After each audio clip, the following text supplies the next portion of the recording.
Pertanyaan sederhananya adalah gimana sih cara kita menghadapi itu? Saya juga lagi belajar, ini bukan kata saya ya, tapi saya coba merangkum dari beberapa hadis, dari beberapa ayat. Mudah-mudahan ini jadi semacam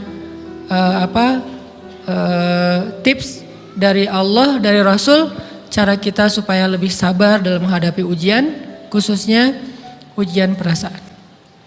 Pertama, saya mengambil dari hadis riwayat yang diriwayatkan dari Abu Hurairah, hadis Hasan. Nabi SAW mengatakan, "Ma yazalul bala'u bil mu'mini wal mu'minati fi nafsihi wa waladihi wa malihi hatta yalqallaha ta'ala wa ma alaihi khati'ah." Tidaklah seseorang selesai diuji, baik dia laki-laki orang yang beriman atau perempuan yang beriman, baik itu ujiannya terjadi pada dirinya atau melalui anaknya atau melalui hartanya, artinya ujian harta, ujian fisik, ujian perasaan, sampai dia bertemu dengan Allah dan dia tidak punya dosa. Apa maksud dari hadis ini? Ujian itu tidak akan berakhir kecuali kalau dosa kita sudah habis. Allah akan menguji kita terus untuk membersihkan diri kita dari dosa. Sehingga yang harus kita coba bangun awareness dalam diri kita kalau lagi diuji, Allah pengen membersihkan dosa saya nih.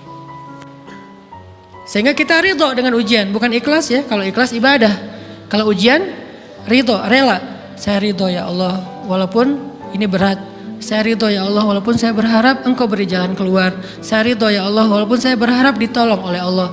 Tapi tetap ridho diberikan ujian itu, sambil berdoa diberikan jalan keluar, ditolong, diberikan keajaiban, cuman gak mau mengeluh. Dan berdoa meminta jalan keluar bukan mengeluh, itu ibadah. Berdoa itu ibadah dalam Islam. Sehingga Allah suka banget sama hamba yang berdoa. Allah suka dengan hamba yang curhat. Nabi itu kalau lagi curhat, doanya aja bisa berjam-jam cuma doa doang tuh. Kayak hadis Aisyah pas lagi cemburu malam-malam kan, Aisyah lagi tidur, ini jatah malamnya Aisyah. Tiba-tiba dia nyari-nyari raba-raba, Nabi nggak ada, dicari di kamar mandi nggak ada. Biasanya Nabi sholat di sebelah Aisyah. Wah, curiga nih, jangan-jangan ke rumah si fulan. Dicari ke rumahnya, ditelepon nggak aktif, mungkin lagi dicas, datang ke rumahnya. Ketuk pintu. Hafsah, Nabi di rumah kamu nggak? Enggak Aisyah, beneran. Cari ke rumah Sofia. Sofia, Nabi di sini nggak? Enggak, beneran. Cari ke rumah Maria. Maria di sini nggak Nabi? Enggak. Kemana ya Nabi? Rumah istri-istri yang lain gak ada. Pas balik ke rumahnya, ngelewat masjid, ngelihat Nabi lagi sujud di Masjid Nabawi, di mihrab. Dan Aisyah mendengar Nabi menangis sambil berdoa. Dan sujudnya itu seperti membaca 1 juz Al-Quran. Dan itu isinya doa nangis. Robbi. Jadi kalau kita katakan gak usah banyak berdoa sama Allah, malu. Justru Allah suka kepada hamba yang berdoa. Justru sebaliknya, kalau kita jarang berdoa atau enggan berdoa, buat Allah itu orang sombong. Allah gak suka hamba kayak gitu. Kamu gak butuh saya, sama kayak kita lagi ada masalah, punya teman yang punya kelebihan harta, terus kita kayak bingung gitu nyari kesana kemari pinjaman, dia gak dikasih tahu. Pas dia tahu dari orang lain, dia ngomong apa? Kamu gak nganggap saya ya? Emangnya saya bukan teman kamu? Kok kamu punya masalah keuangan tapi saya gak dikasih tahu, malah saya tahunya dari orang lain? Tersinggung kan? Kalau teman kita aja tersinggung, apalagi Allah. Kamu punya masalah kok gak ngomong ke saya, wahai hambaku? Bukan berarti Allah gak tahu, Allah tahu, cuman Allah berhak, bukan ingin ya, berhak untuk dilibatkan. Allah berhak untuk dicurhatin. Allah berhak untuk dijadikan tempat kita untuk habis-habisan menangis dan melampiaskan masalah kita kepada Allah dalam bentuk curhat-curhat dan doa. Sehingga kalau kita berdoa, ya Rabbi, Allah langsung inni qarib, mendekat Allah kepada kita. Jadi teman-teman yang dirahmati Allah, kalau kita punya masalah, kita coba bangun awareness, oh Allah pengen membersihkan dosa-dosa saya nih. Terus kita berdoa, ya Allah bantu saya, ya Allah tolonglah saya, istighfar. Saya kadang-kadang ngerasa nih, kalau ada dosa, ada kesalahan, ada kekeliruan yang saya lakukan misalnya gitu, kalau saya nggak kuat istighfarnya, bentar lagi akan diuji sama Allah. Ujinya macam-macam, alhamdulillahnya ujiannya masih ketahan. Pasti diuji sama Allah. Kalau istighfarnya nggak kuat, taubatnya tuh nggak kuat, langsung diuji sama Allah. Dan saya langsung sadar, oh benar berarti yang tadi ini lagi dihapus sama Allah nih. perkencang lagi, perkuat lagi istighfar. Kenapa? Karena kalau istighfar kita kuat, berarti kan dosa kita dihapus dengan istighfar ya. Otomatis ujian kita durasinya berkurang.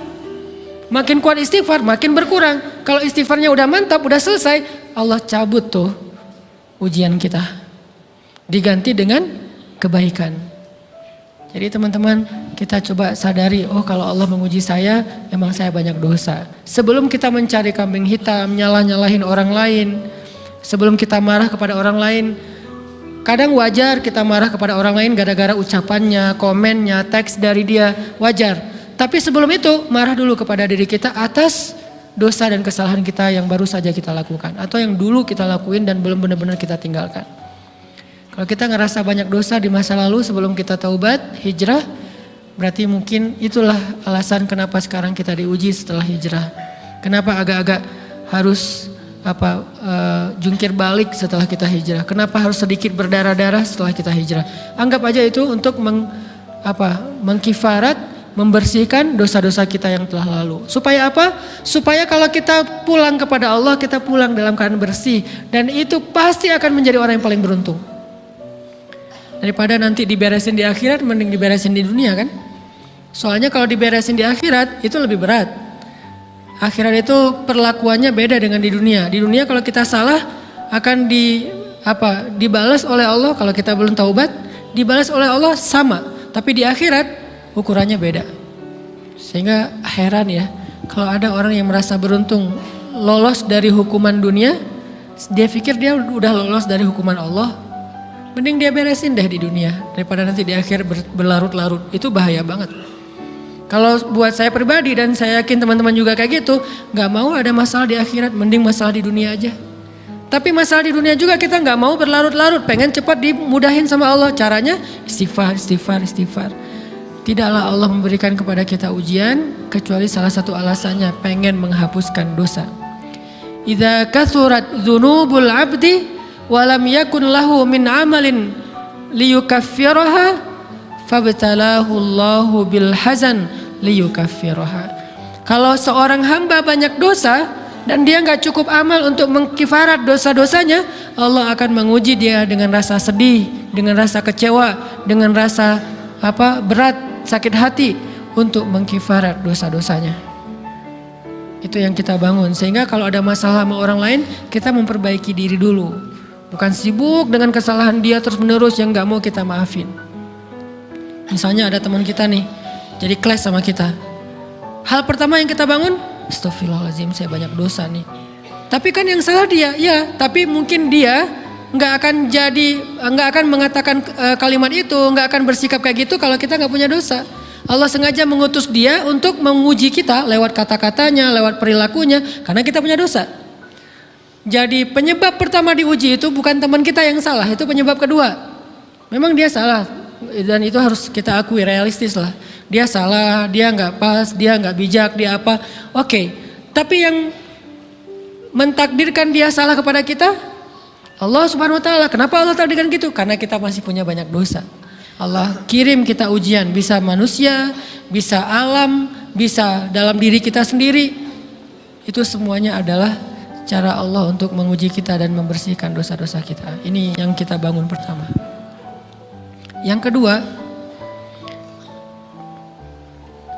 kata Nabi di dalam hadis Bukhari, "May yuridillahu bihi khairan." Yang terkenal kan yufaqihu fiddin, itu yang terkenal. Ternyata ada dua modelnya. Ada may yuridillahu bihi khairan yufaqihu fiddin. Siapa yang Allah pengen kasih dia kebaikan agama, kebaikan, Allah akan buat dia mengerti halal dan haram. Itu berarti Allah sayang sama dia. Ini satu model hadis. Ada model yang kedua, mirip redaksinya. May yuridillahu bihi khairan yusib min. Hadis Bukhari. Siapa yang Allah pengen ngasih dia kebaikan, Allah uji. Hah? Kok gitu caranya? Ternyata kayak gitu rahasianya. May yuridillahu bihi khairan, may yuridillahu bihi khairan, siapa yang Allah pengen ngasih dia kebaikan, Allah kasih dia musibah atau ujian. Kenapa bisa seperti itu Ustaz? Fa inna ma'al usri yusra, Inna ma'al usri yusra. Seolah-olah Allah bilang di dalam ayat itu, kalau kalian mau dapat kemudahan, biasanya lewatnya kesusahan dulu. Kalau kalian pengen dapat keberuntungan, biasanya dapatnya kerugian dulu. Tapi keberuntungan dan kerugiannya pasti gak sebanding. Keberuntungannya jauh lebih besar daripada kerugiannya. Kerugian itu kayak modal doang, DP. Jadi kalau kita mau dapat kejutan dari Allah, Allah kasih kita DP. DP-nya apa? Ujian. DP-nya musibah. DP-nya rasa gak nyaman. Itu DP tuh. DP terhadap apa? DP dari Allah terhadap hadiah-hadiah besar yang Allah pengen ngasih ke kita setelahnya. Cuman banyak orang yang menolak DP ini. Sama kayak kita misalnya. Kalau kita mau ngasih dia hadiah, kita kasih dia kayak kejutan dulu. Dia lagi ulang tahun nih, disiram air dulu. Setelah itu dikasih hadiah-hadiah yang mahal. Rela gak disiram air demi hadiah? Rela, udah siramin lagi aja. Kalau setelahnya ada hadiah. Yang kita gak rela, kalau setelah disiram, disuruh bersih-bersih sendiri dan gak dikasih apa-apa, kan gak rela tuh. Berarti ini bab iman. Yakin gak kalau Allah tetap ngasih hadiah? Kan sabar dan iman itu ternyata tahu aman, kembar. Kalau kita yakin Allah ngasih hadiah setelah ngasih kita DP ujian, ya kita akan sabar. Gak apa-apa deh, bentar lagi mau dikasih hadiah, digini-giniin juga gak masalah. Dibully, diapain sama Allah, biarin aja. Ya Allah saya sabar, kan bentar lagi mau dikasih hadiah nih. Ini masalah yakin. Tapi kalau kita gak yakin, apa sih maunya Allah gitu kan? Begitu kalimat ini keluar, maka yang muncul setelahnya adalah mengeluh, berputus asa, dan gak akan sabar menghadapi ujian.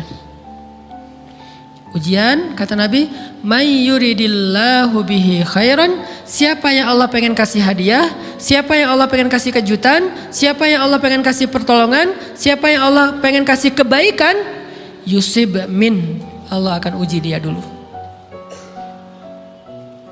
Ini sunnatullah. Sehingga kalau kita lagi diuji, yang kita lihat jangan ujiannya, apa setelah itu. Gimana ngelihatnya Ustaz gak kelihatan? Dengan mata hati. Istafti qalbak, tanya kepada hatimu, kelihatan gak? Dengan mata hati. Gimana ngelihat dengan mata hati? Dengan iman, saya percaya Allah pasti ngasih kebaikan setelah ini. Orang Allah sendiri yang ngomong, gak ada satu huruf pun di Al-Quran yang salah. Apalagi satu ayat, apalagi dua ayat. Fa inna ma'al usri yusra. Ditegesin lagi, inna ma'al usri yusra. Tapi usr dulu, baru yusr. Dikasih kesusahan sedikit, dikasih kemudahan yang banyak. Dikasih kesusahan sedikit, dikasih kemudahan yang banyak. Ini yang kita coba bangun tajdidul iman. Bangun memperbaharui yakin. Sehingga ketika kita diuji, sedih, wajar. Mengaduh sedikit bukan mengeluh ya. Kalau mengeluh kan nyalahin Allah. Kalau ngaduh, yang namanya orang dicubit kan itu ngaduh. Tapi kalau apa sih maunya Allah? Nah itu ngeluh. Antara mengadu dengan mengeluh berbeda. Mengaduh itu manusiawi. Sedih itu manusiawi. Air mata bahkan bukan hanya manusiawi, itu rahmat dari Allah. Orang yang gak bisa menangis itu yang bahaya. Kalau kita masih bisa menangis, berarti kita masih peka hatinya. Bukankah anak kecil paling sering menangis? Berarti hatinya peka. Siapa lagi selain anak kecil yang paling sering menangis? Cewek. Cowok itu emang gak punya perasaan, makanya jarang nangis. Cewek dikit-dikit nangis, jangan bilang, cemen banget sih nangis, cengeng apa. Enggak, karena dia perasaannya lebih peka dari kita. Itulah kenapa Allah menitipkan bayi kepada perempuan. Kalau dititipin ke laki-laki hancur. Di balik kepekaan perempuan, di balik sensitifnya perempuan, di balik perasaannya yang luar biasa, di situ Allah Subhanahu wa taala menitipkan amanah, dia yang paling baik dalam merawat bayinya. Perempuan secara umum mungkin lebih banyak bicara daripada laki-laki ya. Walaupun ada orang yang perempuan pendiam banget, ada yang nggak ngomong sama sekali, misalnya diem-diem aja, ada. Tapi secara umum perempuan lebih banyak berucap daripada laki-laki. Emangnya ini kekurangan? Bukan. Ini kelebihan. Kalau dia berikan itu dalam hal yang tepat. Apa yang tepat? Mendidik anak. Justru karena perempuan banyak ngomong, lebih baik dalam mendidik anak daripada laki-laki. Laki-laki itu kurang mendidik, kurang mengedukasi kepada anak dengan usia tertentu karena dia jarang memahamkan. Salah hanya marah, salah hanya ditegur. Kalau ibunya jelasin gini sebelum tidur ibunya yang ceritain banyak cerita. Saya sendiri ngalamin sering mana seorang ayah sama ibu interaksi sama anak dalam bentuk verbal. Sering ibu. Jadi menangis itu rahmat dari Allah. Gak apa-apa, nangis aja. Dan itu tidak disebut mengeluh. Kamu kok nangis sih? Kan orang Islam harus sabar. Emangnya nangis dengan sabar itu bertolak belakang? Sabar tetap sabar. Ya nangis jalan aja terus nangis. Nangis apa pakai nangisnya nggak cuma nangis doang. Emotikonnya juga nangis, berderai-derai gitu. Sampai air matanya menggenang gitu kan ya. Boleh lah. Ditambah lagi dengan visual menangisnya. Posting bahwa dia lagi tertusuk duri dengan postingan kaktus atau apalah, dia pengen share ke semua orang bahwa saya sedang sedih, sehingga nanti ketika ada orang yang menghibur dia dengan sedikit kata-kata yang sabar ya segala macam, wah makin berderai-derai. Itu belum jadi, kecuali dia keluarkan kata-kata mengeluh, baru dia disebut orang yang banyak mengeluh, berputus asa. Kalau mengaduh wajar. Walaupun ada nabi udah diuji berat nggak mau mengaduh, apalagi ngeluh. Zakaria digergaji mengadu aja nggak. Kenapa? Karena kata malaikat kalau kamu mengaduh sedikit aja, maka Allah Subhanahu Wa Taala akan menghancurkan kaum ini. Dia kasihan kepada kaumnya, nggak mau mengaduh. Satu-satunya orang yang kita tidak boleh mengaduh hanya orang tua. Atau itu mengeluh kalau untuk orang tua. Kalau yang lain nggak disebut mengeluh. Kalau ke teman, malas nggak apa-apa. Jangan sering-sering tapi. Apaan sih? Ke teman boleh. Tapi ke orang tua, saja itu bukan lagi mengadu, itu sudah mengeluh. Khusus untuk orang tua. Kalau di antara manusia. Kalau kepada Allah dan Rasul, pastinya lebih dari itu. Ketika kita diam saja, tidak langsung beranjak sami'na wa ata'na labbaika ya rabbi wa sa'daik, enggak memenuhi panggilan Allah, itu sudah disebut bagian dari kufur ingkar. Tapi minimal kita mungkin masih mengaduh, kita masih menangis, kita masih lelah, kita masih merasa lemah, setidaknya kita tidak mengeluh. Kenapa? Kita percaya Allah kalau mau ngasih hadiah kepada hambanya, DP-nya itu ujian. Dan yakinlah hadiahnya minimal 10 kali lipat lebih baik daripada ujian itu. Minimal, karena nggak ada amal soleh yang dibalas di bawah 10 kali lipat tuh nggak ada.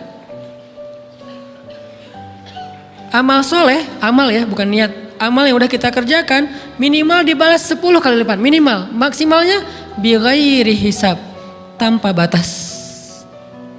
Bighairi hisab, tanpa batas. Ada yang 700 kali lipat kayak sedekah. Tapi tetap aja ayat sedekah di akhirnya ujung-ujungnya apa? Bighairi hisab juga kan? Berarti sedekah itu minimal dibalas 700 kali lipat. Minimal. Kalau kita yakin. Selalu syaratnya kalau kita yakin. Dan saya ngebuktiin itu banget.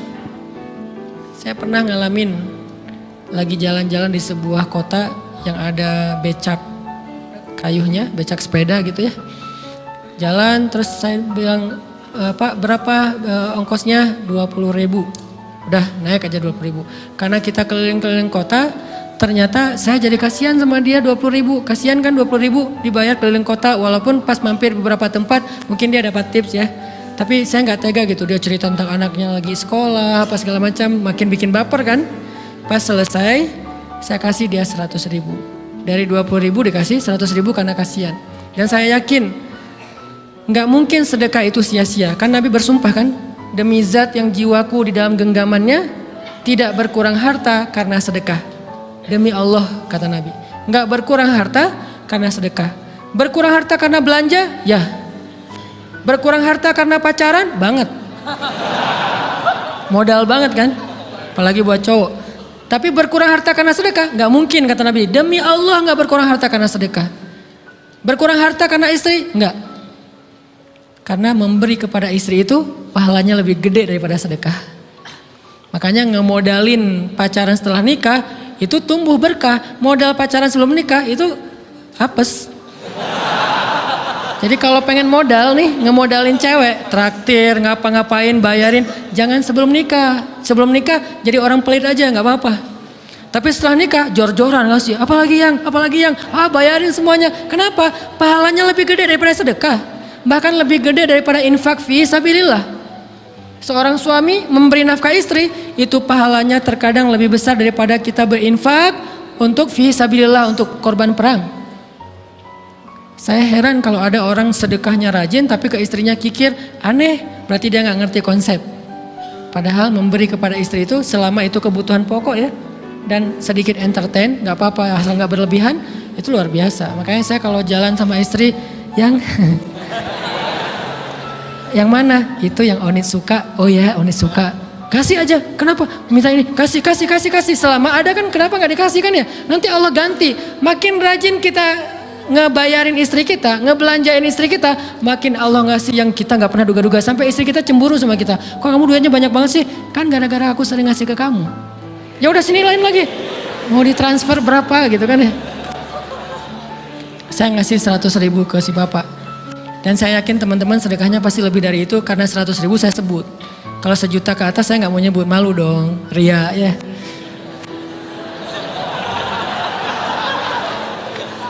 Sebenarnya nggak pernah sih. 100.000 deh, karena kan kecil, saya kasih 100.000. Ternyata begitu saya kasih 100.000, dia doa. Nah ini nih pentingnya sedekah ke orang yang membutuhkan tapi nggak minta-minta, dia tulus. Dia langsung doa, ya Allah Pak mudah-mudahan rezekinya lancar, berkah, bertambah dan segala macam, bahagia keluarganya. Doa-doa ini semuanya dikabulkan dalam hitungan hari. Pertama bertambah bahagia rumah tangganya, dapat kecupan dari istri. Dia nganggap suami saya cowok banget sih. Mulai 1 nih. 2, demi Allah selang 15 jam kalau nggak salah, karena waktu itu malam, besok paginya ada orang yang ngejar-ngejar saya pengen ngasih hadiah. Ustadz saya pengen ketemu Ustadz. Maaf saya nggak bisa ketemu sekarang, lagi rush, lagi tight schedule gitu-gitulah, sok-sok gaya nggak jelas gitu ya. Terus Ustadz saya pengen banget ketemu, dia nggak ngomong pengen ketemu apa. Kalau dia bilang mau ngasih duit kan langsung saya prioritaskan kan ya. Berhubung dia nggak ngomong, ya udahlah, saya sok-sok jual mahal gitu. Tapi yang namanya rezeki kan gimana kita tolak, dia datang kan. Saya nolak. Pokoknya sebentar aja 5 menit nggak akan ganggu waktu Ustadz. Ya udah besok pagi ya pas breakfast gitu. Pakai gaya-gaya dikit breakfast. Pas breakfast, oh ya siap Ustadz. Jam berapa? Jam 8. Udah janjian jam 8. Mungkin orangnya nih dengar live streaming, Pak jazakumullah khair jaza. Makasih banyak, mudah-mudahan Allah tambahkan rezekinya. Terus beliau besok mau flight ke luar kota jam 8. Akhirnya ngubungin lagi malamnya, Pak Ustadz maaf nggak bisa ketemu besok. Karena saya jam 8 itu jadwal terbang. Oh ya udah nggak apa-apa. Senang dong saya nggak jadi ketemu kan. Tahu gitu kan nyesel saya tuh. Senang. Besok pagi jam 6 Pak Ustadz alhamdulillah ternyata penerbangan saya di delay ke jam 11. Allah delay penerbangannya demi ngasih rezeki buat saya. Kan luar biasa kan. Ini hikmah kepedean saya, kegeeran kepada Allah gitu. Di delay demi saya. Kan kadang-kadang GR ya di depan Allah ya. Robbi akroman kan gitu ayatnya. Allah memuliakan saya dengan istighfar tetap. Akhirnya saya bisa ketemu Ustaz. Saya nggak baca WA-nya, terlambat baca, baru baca jam 8. Dia udah mulai agak putus asa, kayaknya udah gak mungkin ketemu nih. Jam 8 pas saya baca, ternyata orangnya nggak di delay. Ya udah saya balas, ya udah sekarang saya tunggu ya jam 9. Maaf cuma sebentar. Nggak apa-apa Ustaz 5 menit. Datang dia, datang ngasih apa coba? Ngasih duit 200 juta. Demi Allah, cuman berselang beberapa jam, saya tolak-tolak. Tahu gitu Pak, datang malam ini aja.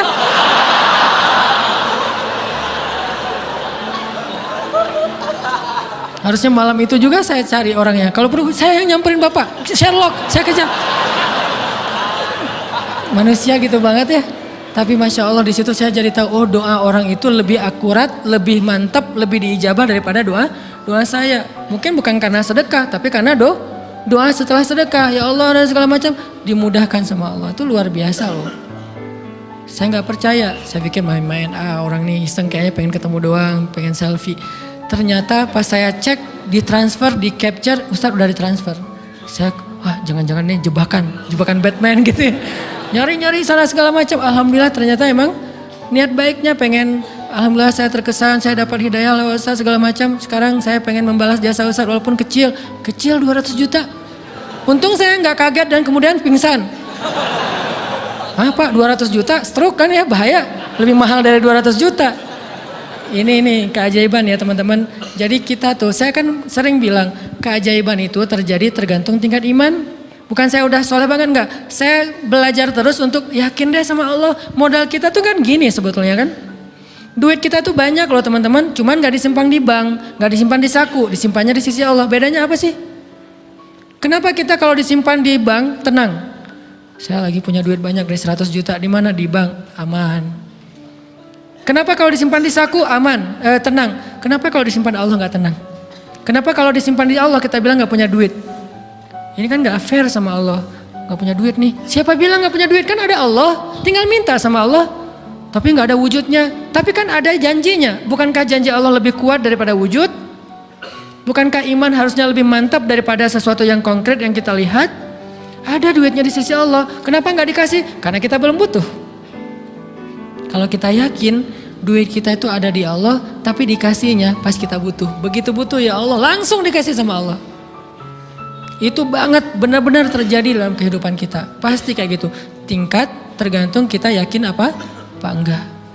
Nih kalau Allah bilang, "May yuridillahu bihi khairan", Allah kalau pengen ngasih hadiah kepada seorang hamba, Allah kalau pengen ngasih kejutan kepada seorang hamba, yusib. Allah kasih dia ujian sedikit aja. وَلَنَبْلُوَنَّكُمْ بِشَيْءٍ sedikit بِشَيْءٍ مِنَ الْخَوْفِ وَالْجُوعِ وَنَقْصٍ مِنَ الْأَمْوَالِ وَالْأَنْفُسِ وَالثَّمَرَاتِ وَبَشِّرِ الصَّابِرِينَ. Kami uji sedikit aja dengan rasa lapar, dengan rasa takut, dengan sedikit kekurangan ini dan itu, sedikit. Tapi wabasyiris sabirin, sampaikan kejutan kepada orang yang bersabar. Sampaikan kejutan kepada orang bersabar. Jadi bisa dibilang kejutan-kejutan hidup kita itu munculnya dengan iman dan sabar. Dengan iman dan sabar. Iman artinya yakin, husnuzon sama Allah. Ana inda dhanni abdi bi. Aku tergantung prasangka hambaku kepadaku.